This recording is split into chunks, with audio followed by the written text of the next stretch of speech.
Përshëndetje për gjithë nderuar shikues, do të jemi bashkë në transmetim të drejtë për drejtë, do ta nisim me një lidhje live me kolegun Ergyz Gjença, i cili ndodhet tek Parku Olimpik, aty ku është përqendruar vëmendja tek vota e diasporës. Ka patur ndërprerje për të rifilluar më vonë, por pyes Ergyzin se cilat janë informacionet e fundit.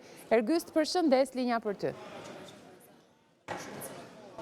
Nisita, përshëndetje. Pas 8 orë ndërprerjesh, numëruesit janë rikthyer tavolinave të punës dhe ka nisur procesi i vlerësimit dhe numërimit të votës diasporës shqiptarëve që jetojnë jashtë vendit.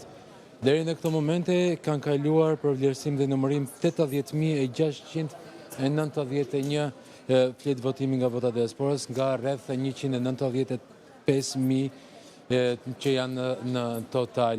Partia Socialiste ruan avantazhin e përsinë e saj me 54.13% të votave, ndërkohë që 28.49% të votave ka marrë koalicioni Partia Demokratike, Aleanca për Shqipërinë Madhështore, 2.61 Lëvizje Bashkë, koalicioni Euroatlantik 0.68, Nisma Shqipëria bëhet 8.44, Partia Mundësia 3.51.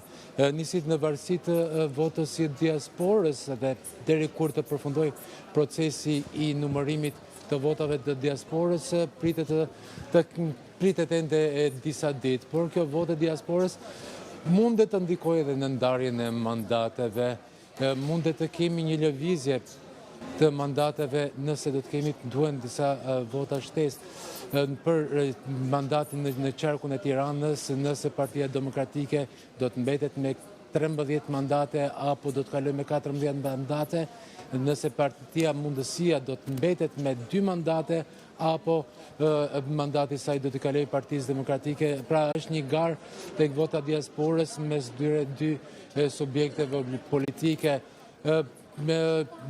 Shpresë ka edhe Nisma Shqipëria bëhet për një mandat në qarkun fier, nëse do të marrë numrin e nevojshëm të votave të diasporës, i nevojitet një numër i madh nga votat e diasporës për të përfituar një mandat në qarkun fier. Por gjithsesi është heret për të thënë, por duhet pritur momenti i përfundimit të numërimit të votës së diasporës për subjektet politike, e më pas në fund të bëhen të gjitha llogaritë. Kush mori e kush la. E qartë.